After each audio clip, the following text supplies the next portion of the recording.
Good morning, everybody. Just would like to take this opportunity to share something with you all.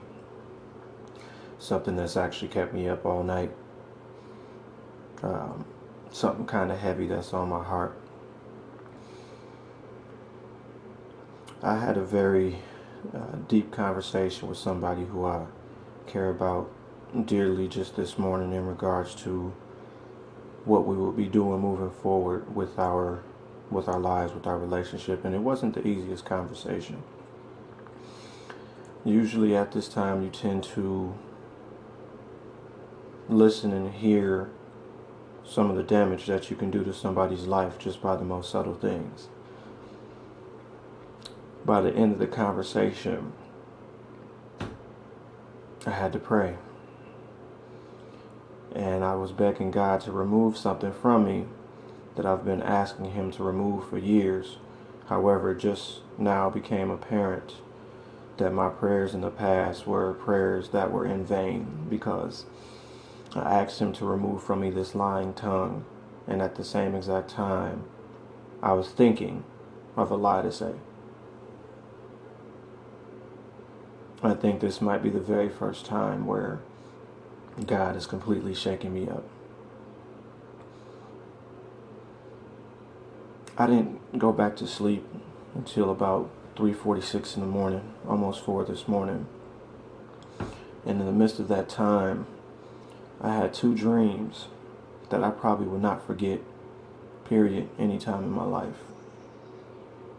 It's something that's very heavy to me, and I just want to share with you all these 2 dreams that I had. The very first dream was that James Payne, some individuals on this earth like me, some don't.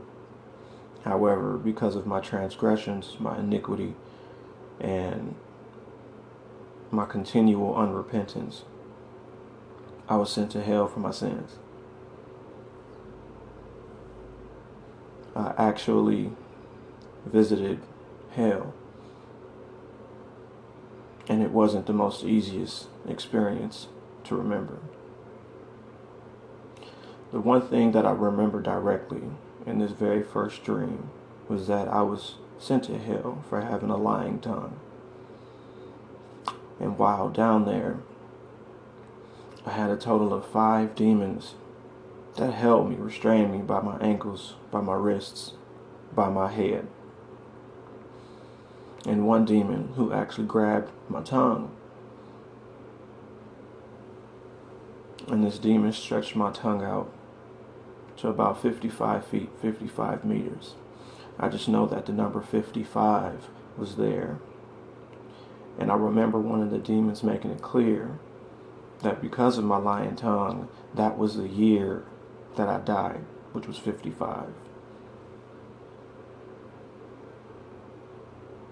My tongue was stretched out to 55 feet, meters, yards, I don't know.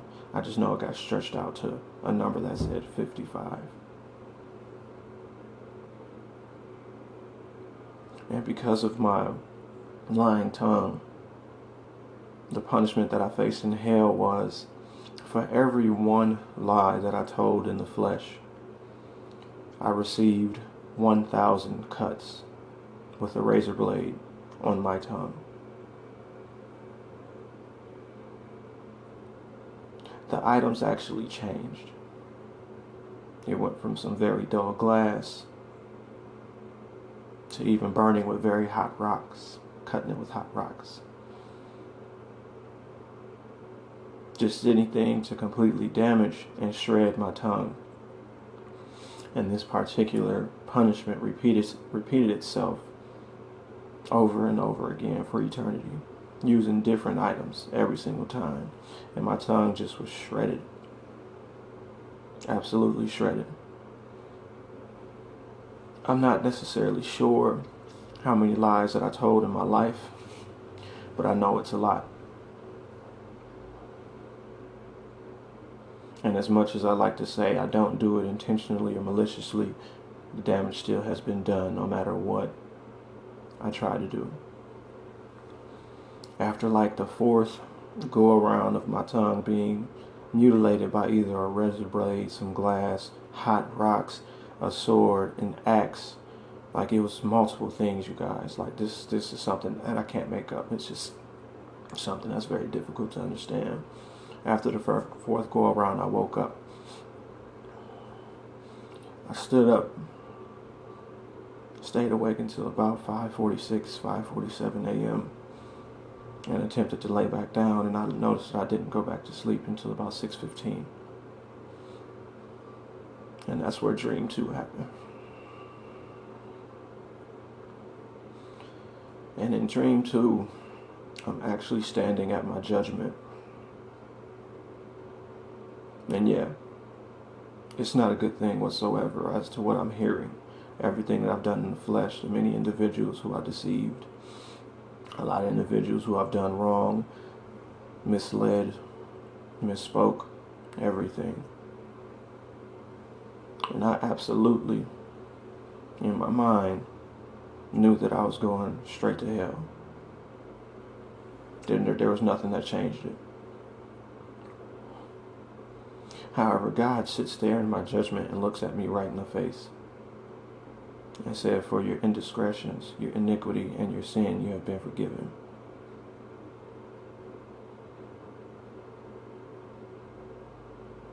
But it still needs to be paid for.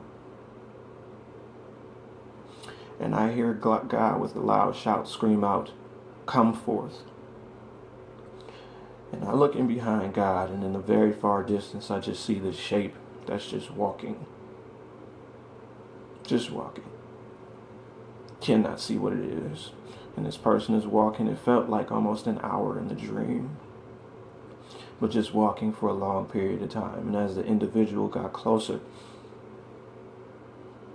I seen who it was. And it was my mother.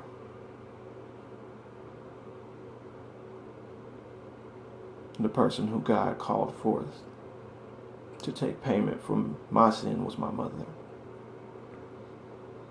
And at this time in the dream, I'm legitimately begging God, like, no, this is my fault. This is my sin. I deserve that place. She does not.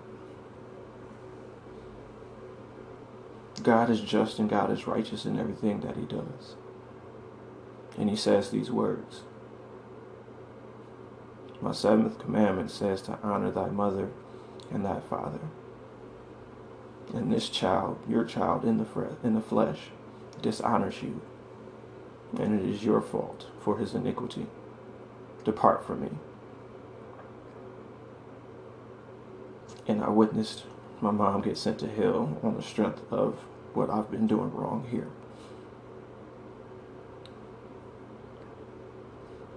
Both of these dreams has completely shaken me up in such a way where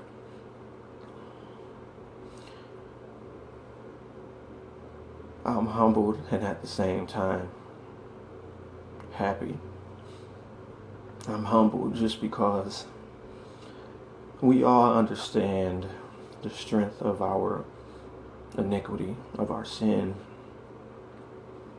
But do we really understand where it can send us? Do we really understand what it can do to individuals who tried to raise us? Please do not mistake, I'm not mentioning that I would be happy because in dream number 2 I witnessed my mom go to hell. That's one person, if anybody, any of my friends or family knows my mother, who does not deserve that, it would be her.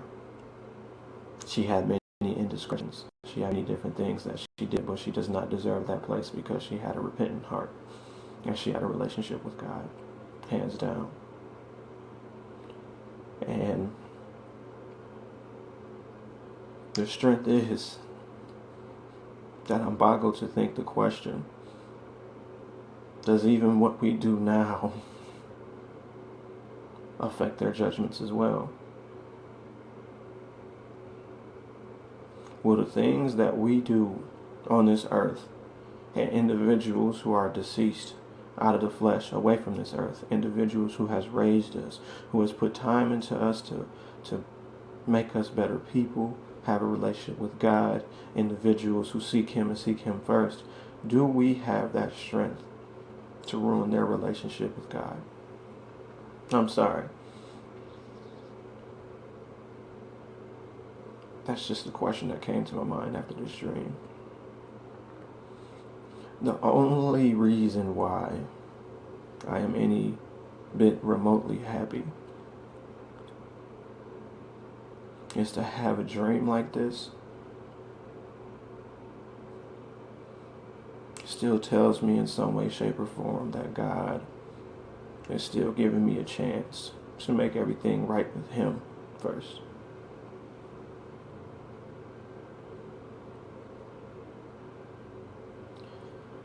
These dreams that I've had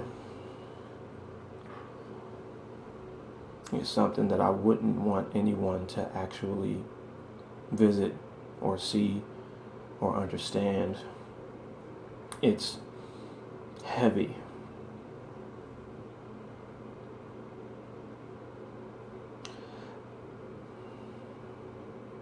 I didn't know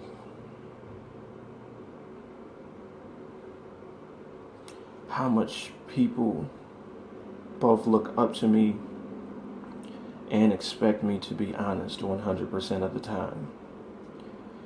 Because I've been given a strength, I've been given a power to motivate a lot of individuals. I've been given the gift to actually motivate people, bringing those people closer to God. And the only thing that I am doing more often than not is lying.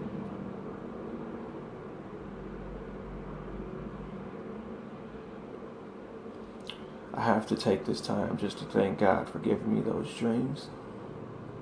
Although it's not easy whatsoever.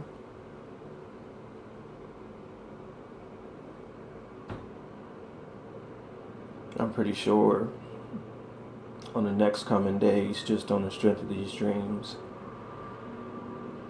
I'm going to start reaching out and making a lot of phone calls to a lot of people to apologize and to actually speak to them what I have lied to them about.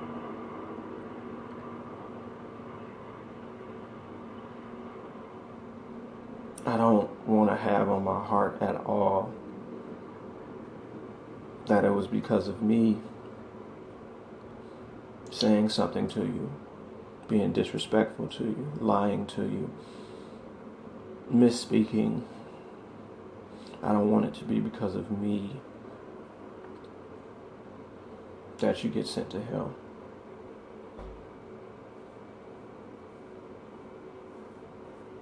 Out of all people, especially my mother.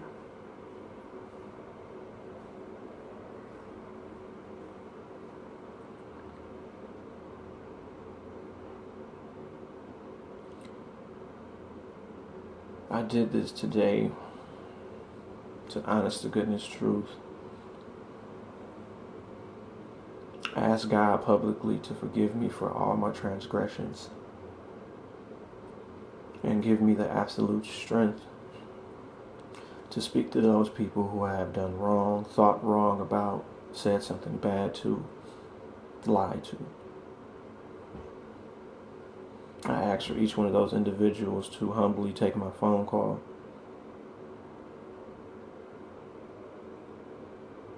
and even if it's difficult for you to forgive me, just to at least listen.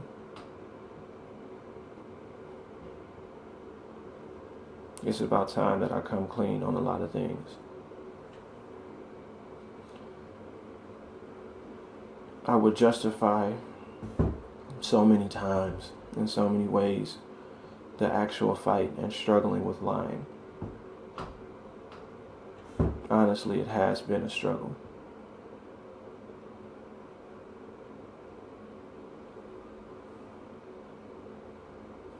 I would applaud myself and look up at myself when there was a day, maybe two, maybe three, that I can go with absolutely not saying a single lie, having my communication 100%. And then I would fall all over again. And then convince myself it's not bad because I did it 3 days. I can do that all over again.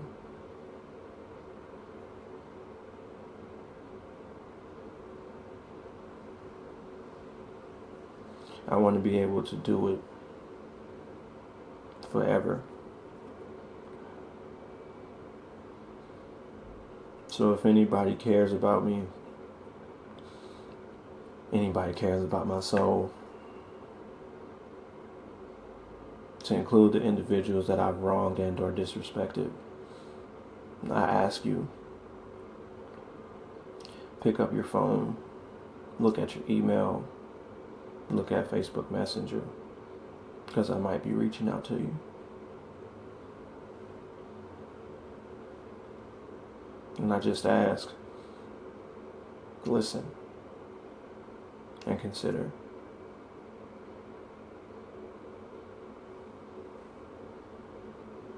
I love you all. God bless. I know this one post will actually be a series of many. Hopefully not this scary, and hopefully not this sad. Pray for me, everybody, because it's going to be a bumpy road. But if it